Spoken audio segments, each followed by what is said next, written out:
অনেক দিন বাদে আজকে আমাদের বাড়িতে তরকা করা হচ্ছে। আসলে এই তরকা জিনিসটা অনেক দিন ধরে খেতে ইচ্ছা করছিল এবং দোকানে অনেকটা দাম নেয় এবং কোয়ান্টিটি অনেক কম দেয়, তো সেই কারণেই ভাবলাম যে বাড়িতে বানানো যাক। সন্ধ্যাবেলা বোন এসেছিল, তো বোনকে বললাম তুই তরকাটা বানা, আমি ভিডিও করব।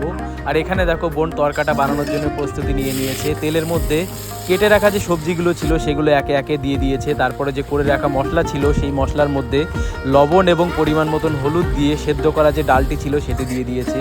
আর খুব সুন্দর একটা ঘ্রাণ বেরোচ্ছিল।